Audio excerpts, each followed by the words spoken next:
Hello everyone, my name is Polan Zengin. Our group members are Selin Tokcan, Şule Arslan and I. We will present the story of Ingvar Kamprad. Ingvar Kamprad was born on 30th of March 1926 on a small farm called Kamprad, near the village of Aganrad in the Swedish. In 1897, his grandfather couldn't pay the mortgage and committed suicide. However, the Ingvar's grandmother managed to save the business. So she taught her grandson to bridge over the difficulties with willpower and perseverance. He had a keen eye of opportunity. In 1931, the 5-year-old began selling matches, an essential item in every home. He had a good sense of trading from very childhood. This was his first business venture. Good with numbers, a quick learner, Ingvar realized he might be able to sell more things. Farmers who didn't have fishing rights needed fish. Christmas cards, magazines, and garden seeds were must-haves too. He traded in fish, seeds, pencil, pen, and even decorative pieces. Conditions made him smarter. Kamprad did things differently from the start. Poverty was widespread. People queued for food, for jobs, for everything. Everyone, children included, should waste nothing, not even time. Farming wasn't enough to survive. People had to innovative, creative, strong, stubborn. He understood his family's hardship and wanted to help. The future IKEA founder's customer was his father's mother. At 14, he moved to attend boarding school nearby, too young to set up the firm he wanted. At 17, Kamprad's father rewarded him with a small sum of money for doing well in school, despite being dyslexic. He founded a company called IKEA, the name of which was based on initials and on the first letters of the farm and the village where he grew up. Ingvar continued his business and his studies at college. Thanks for listening. Hello, my name is Selin and I'm going to present the shaping IKEA's flat pack concept to you. IKEA's first branch was established in Småland. He initially sold different items like picture frames, jewelry and nylon stocking over the telephone. And in 1945, the first advertisement of IKEA appeared because the founder realized that they were very successful and they put an advertisement in the local newspaper. They also started to use mail order, which was a good idea to attract more new clients. First steps to IKEA. In 1948, Kamprad they pressured Swedish suppliers to boycott the company. And in 1953, for the first time, people could see and touch the product before they bought it. It was incredible for customers and more incredible for competence. In 1956, Kamprad introduced the IKEA's inventory flat-boxed furniture that was designed to be assembled at home. This is probably the most important innovation which IKEA has done in its whole history.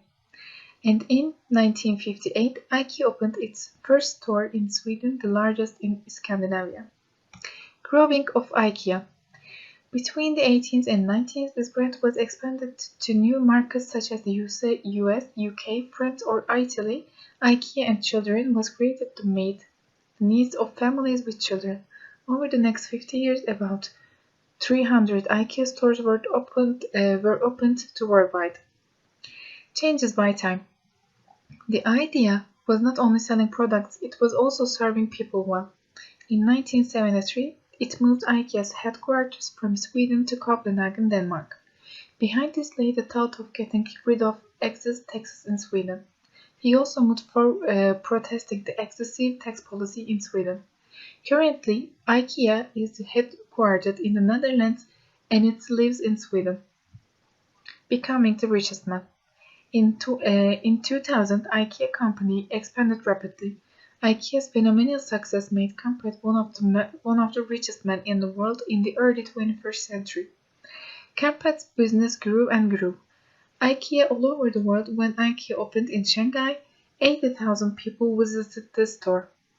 By the time, as we know, Kamprad has never borrowed. money, or issued a stock. Thanks for listening.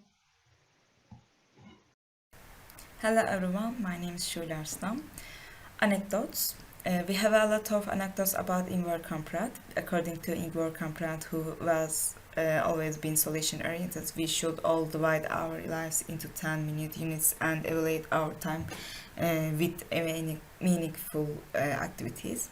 Until his death in 2018, Kamprad traveled the world to visit and check out newly opened IKEA stores. Kamprad, who referred to his employees as co-workers, flew in economy class and invited everyone to dress unofficially. Despite the bragging and expensive living, Kamprad stayed in a cheap hotels on business trip. Kamprad was so far from luxury in this humble life that they drove an old Volvo. So, what was the place of this humble businessman on the rich list? It is impossible to say clearly. Fortune of Ingvar Kamprad, the founder of IKEA, but forecasts are made easier by the fact that Kamprad is often in the top 10 on the world rich list. If we talk about Kamprad's personal life, Kamprad has been married twice. In the first, he adopted a daughter. From his second marriage, he had 3 sons. His youngest son, Matthias Kamprad, became in charge of IKEA's branches when his father retired. Kamprad, who recently reached certain numbers about his wealth, is listed as the 8th richest man in the world from the billionaire index with a fortune of $59 billion. Kamprad, who has lived in Switzerland for 40 years, moved to his native Sweden in 2013 to be closer to his family later after losing his wife 2011. In a statement in 2018, he said, "There is more to be done. I don't even have a time to die," said the entrepreneur, who died a few months after the announcement at the age of 91. Ingvar Kamprad, who founded the world's largest furniture giant, IKEA, with 412 stores in 49 different countries in his 91 life year, has 8 success types that he said before he died. If we briefly talk about them. 1. Do you have an idea? Think carefully with someone you trust, but keep your feet on the ground. 2. Complete your deficiencies. 3. Forget about 8 hours of work. A true entrepreneur has no timeline. 4. Be humble. 5. Listen to them but make the decisions yourself. 6. Despite everything, you can have a failures look to down. 7. Don't forget to criticize but start with the positive ones. And last ones, 8. Do not be indifferent. When things start to go well, maintain a sense of satisfaction but don't forget to look at. Thank you for listening for us.